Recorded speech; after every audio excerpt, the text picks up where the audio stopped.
$5.88. That is what you will be paying for your sole proprietorship by going through this video. And if you're doing this on a government website, it'll cost you more than $70. You not just save time, but the process is also simplified, oversimplified for you. So for that, just below this video in the description, I have shared a link, that's the affiliate link. When you use that link, you will come to this website. And since this is the affiliate link, you see 15% off automatically at the time of checkout. Now, if you're going directly to their website, you don't see that 15% off and you will get to see what all benefits you get. So make sure you're clicking on the link and then you will come to this page and click get started now. You will come to this page where since it's a new business, you will click on new business and province you will choose as British Columbia. Then you click next. Here in the compare your option, if you're looking for incorporation, I made a separate video. Select sole proprietorship and then about your company. So once you enter your company's name, it has to meet these requirements: distinctive,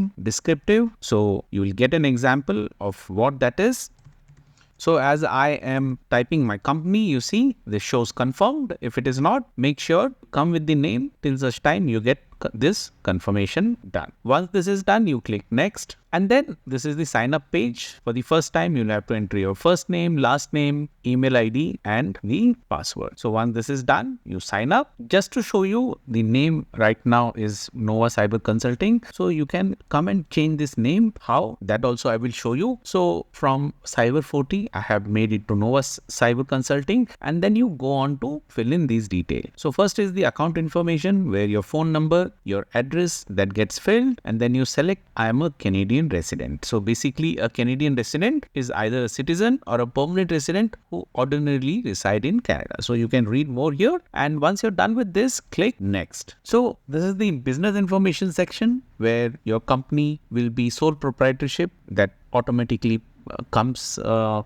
like this based in British Columbia. Then the address will get filled. If not, you can fill the address again, which will be your business address. Then my company will operate in, this is the drop down. Choose the closest business to which you are from this drop down. And here I have selected consulting and business service. Once this is done, click next. So name confirmation, this is where I came and changed from Cyber 40 to Nova Cyber Consulting. So if you want to change the name, you can do it here and you will see this requirement. When it is meeting, it will show up like this, tick, check, whatever it is. So once this is done, click next. Registration information, I need a business number. Once this is selected, next. We come to the payment overview section. Here you see $49 it shows, but don't worry.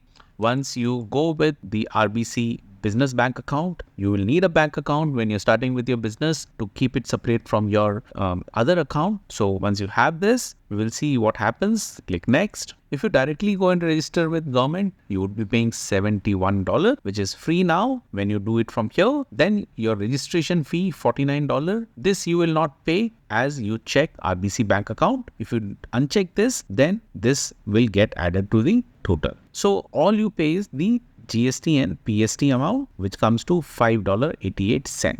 Now you have to open your RBC bank account within 60 days. If not, your credit card will be charged for remaining $49 only if you are not opening RBC bank account. So once this is done, you go and click next, enter your card information, and then you go ahead and do the payment. So once the payment is done, you go and do the name reservation. And once that is done, you do your final review, that is check, recheck, cross check. And once that is done, you submit, and then this company will take forward and get your sole proprietorship done. Once that is done, you will get an email notification that your sole proprietorship is active, and then after that you can get your business identification number from CRA, or you can activate your payroll, GST, HST, all those things. So this is as simple as it can get. Make sure you're using the link to get all the benefit which is shown here, and also check out my website canadatriedandtested.com. Here I have organized these links. You see here business in Canada. So be it how to apply for business identification number, submitting nil report, business plan, financial plan, copyright, patent, all those information I have kept here. So hopefully this helps you, and thanks for watching.